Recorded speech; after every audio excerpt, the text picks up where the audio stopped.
Hello, fight fans, and welcome to the Combat Challenge podcast. My guest today is Will Marston, who is a K1 athlete who competes in the middleweight division, and he's the current Olympus Fighting Championship K1 middleweight title holder. He puts that on the line this Sunday when he competes on Olympus Fighting Championships against David Boyd. Will, thank you so much for joining us, my brother. Cheers for having me, mate. No, man, it's a pleasure. And thank you for taking time out because you're so close to the fight, and I know you'll be prepared and get yourself ready. So I really appreciate you taking time out, my friend. I really do. Not a worry, mate. It's a pleasure. Now, before we talk about the fight prep and everything for David Boyd, if we can talk a little bit about your martial arts journey from a young age, what sort of sports you got into and how it's ended up where you are now. Yeah, so I mean, my granddad was a boxer actually, and my dad and everyone had all done a bit of boxing. My brother had done Thai. So I'd always had it made since I was about 9, 10-year-old. I wanted to do a bit of boxing, you know. But I started playing a bit of rugby first, but eventually it was time. When about 12-year-old, my granddad took me down to a boxing gym. It was South Bank ABC, Dennis Power's gym. And I was there for a few years, and Dennis taught me discipline, to be honest.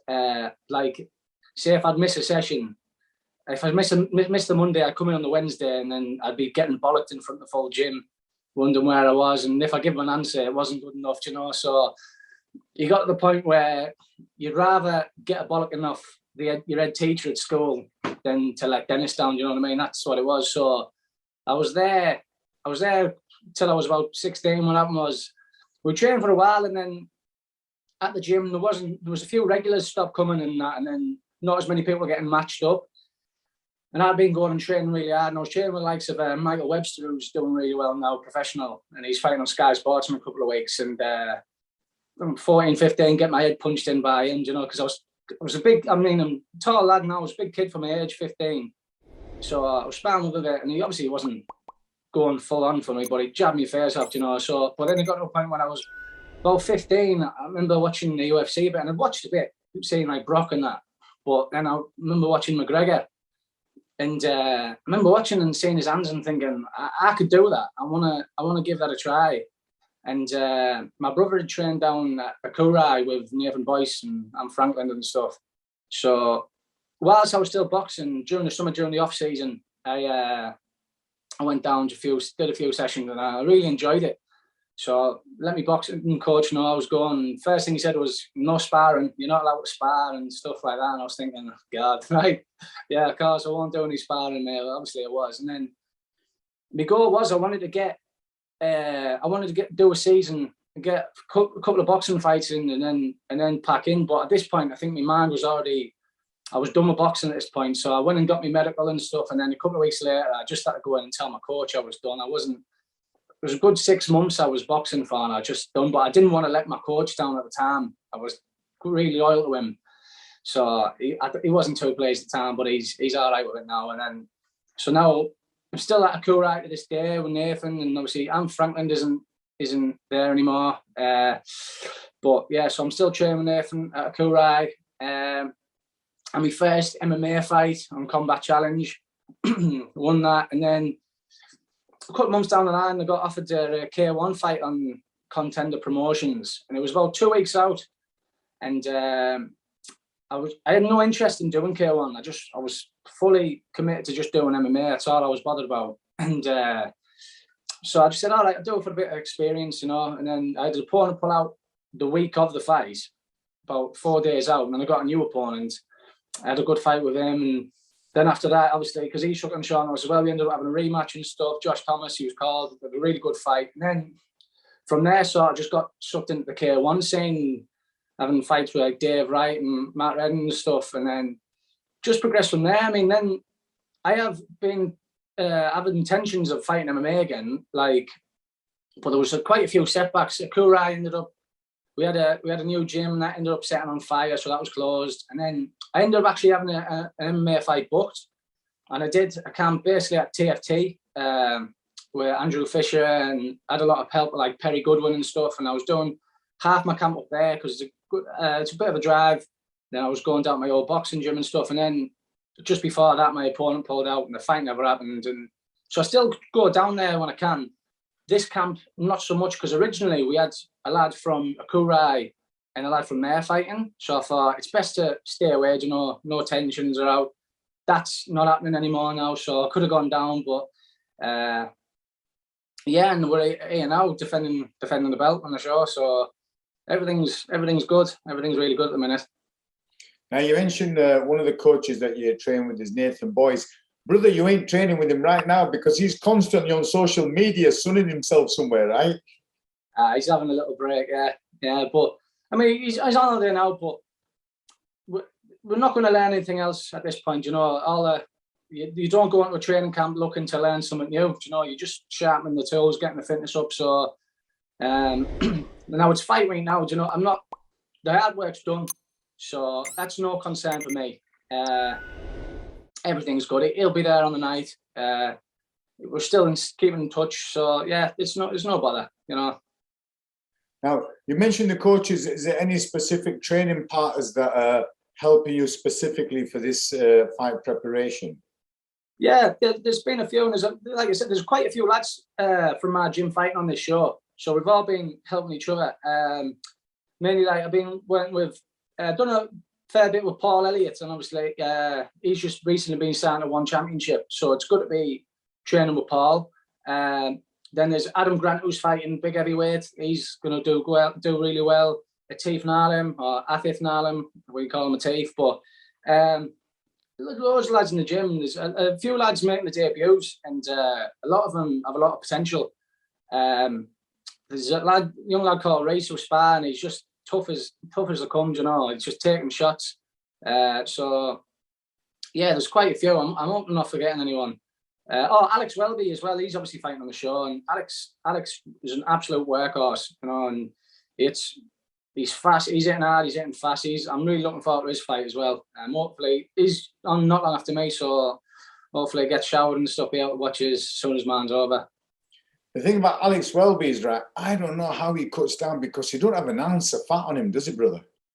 Oh, mate, he looks like He-Man. It's a nightmare after you finish training. Someone says, "Shall we get a photo?" And you take your top off, thinking you look good, and you stand next to Alex, and you're thinking, "Well, I might as well put my top back on. I look shite now." So, you know. It reminds me of, in The Simpsons, there was that one character, you know, groundskeeper Willie or someone, he'd take his top off and he's all just ripped up, do you know what I mean? And he ain't got an ounce of fat, has he, brother? It's funny with Alex as well, because he's the nicest lad in the world, but then you're sparring, he'll twat you. Like, there's no holding back. Like, well, obviously, he's not trying to hurt you or anything. But, but he's really good, Alex, and he's looking really sharp this camp as well. You mentioned Atif Nalim, right? Believe it or not, because I've got another podcast, right, called Off the Beat, where I interview, you know, ex-police officers talking about their life in the police and telling some funny stories. And Atif was the guy who created the logo for the design and everything. He did all the design for me, did that dude, man. So he's got some skills. He's literally, I was telling, obviously we're in the gym, an hour ago, and he was telling me about, I was on here with you, and he was telling me about that, yeah, so I only just found out about that earlier. But tell you what, he's been a lifesaver for me. I mean, I've obviously got sponsors and everything for this on my t-shirt and stuff, and a lot of it's mad the sponsors that don't have files for their own logos and stuff. And obviously he's a tech wizard, so I've got a team to say I've sent him the logo and he's recreated and everything. He's so funny. I can't tell you how funny he is, but he means business as well. So it's mad because it's two different people. What you see outside the cage and then what you'll see in there. Do you know, he's going to take someone's head off when he's in there, but when you're outside, he's just so funny. So funny. Now, you mentioned sponsors, brother, and it's important to give them recognition, and let's use this platform. So is there anyone that's contributed towards your fight camp, not as in training partners, but those that have helped you either financially or in services that have got you to where you are? God, you're going to get me in trouble if I forget any here. There's a few, yeah. There's one in particular, obviously, I'll try to remember them all. The Lambton pub, it's just me local, but it was my first ever sponsor, and ever since Jill, who owns the Lambton, she sponsored me every fight since. And it was funny actually, because we were just doing. I remember I was bad at the time. I had problems with my eyes and stuff, and so I couldn't train much. And we had a little stoppy back at the pub, and there was a bloke in there saying, he was just drunk and saying, "Oh, you won't go far in the fighting and all this." And I just thought, no. And Jill was like, "No, trust me, he's going to do this, he's going to do that. I'll tell you what, I'm going to sponsor him." So, and I owe a lot of Jill. But then there's like Croft Rigging, William Steel Joinery and stuff. I'm going to have to get the list up because you're going to get me in trouble. There's a charity as well, actually. That there's a few sponsors I've carried over from before the pandemic. Obviously, it was Olympus meant to happen. I think it was in May last year, and then obviously COVID hit. So there's a few I've obviously carried over. There's a charity, Joel Shop, a really good charity, and I'm gonna have to get my phone and have a look at these sponsors because they'll kill me for it. Do it. Just get if you can do it now. If you've got your phone with you, do it. So at least you don't miss anyone out, brother. Because even though like you might not bring much in to like the pub and for Jill and everything, but because you're local and she wants to contribute towards it, it makes a big difference, right? Yeah, totally. Yeah, I mean, I'm trying to help it out as well because obviously I've sold quite a lot of tickets for the show, and then we're going to be getting coaches and stuff. So the coaches will be leaving from the Lambton pub, and then we'll be going back there having a bit of party, celebrating that afterwards, you know. But and Mike Aston Fitness, yeah, Mike Aston. I've been doing a lot of strength and conditioning and stuff with him and really. He's really helped me with fight specific. You know what I mean? I've done weights and everything before, but now I'm doing weights that are what's going to benefit me in a fight. And yeah, really, really helped me out. And obviously there's game changer meals and everything. And Nathan helped me out with the food and stuff and the nutrition. So, and I think that's about it. God, I hope I don't forget, but I don't have time really to have a look through. So someone's going to bollock me. I just know it, but. No worries, my brother, no worries. Well, listen, your fight is this Sunday against David Boyd. How did that fight come about, and what did you know about David Boyd, and what made you say, yes, you want to take on this fight? So, I mean, originally, obviously, I had an opponent last May when that Olympus show was meant to happen, and that was meant to be my first title defence, and when the show first got booked, we managed to get that opponent, and then for whatever reason, he had to drop out. I think you give a good notice, so fair enough. I think he's away or something like that. So then I just got given the name David Boyd. So I was record unbeaten, knocking people out, and I said, "Let's do it." So yeah, that's what it was. I'm up for the challenge. You know what I mean? So you can't say no. So got to defend that belt. And it's a good challenge, brother. I don't know which way it's around, but one of you's 5-0, is one 4-0. Is that right? I'm 6-0 and he's 4-0, but I know he's got more stoppages, so it's fair enough. I mean, he's a big lad. So I imagine if he lands, it won't tickle. But I mean, I'm expecting. You know, this is the thing. I'm expecting him to come out like a raging bull. I think he's gonna come out swinging for the fences. But the thing is, when you do that, you leave yourself open. So we'll see who hits the canvas if he does do that. But I mean, he might not. I mean, I've seen just a few clips of him fighting. There's not much. I try to focus on myself anyway. But if he does come out, I'm totally prepared for that. If he doesn't, if he comes for a technical battle, so be it. We'll see what it is. I'm prepared for everything in this fight. I feel great.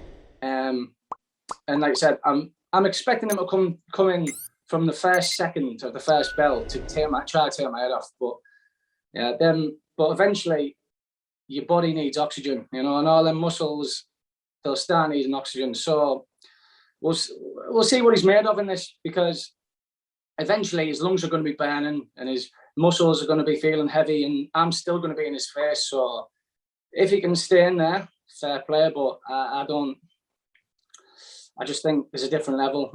So, but we'll see what happens. I just know in this fight I need to be switched on, because like I said, he's a big lad. He's clearly getting hard. He's getting stoppages. So, but I think I think he's going to get taste of his own medicine in this. I don't see this going the distance.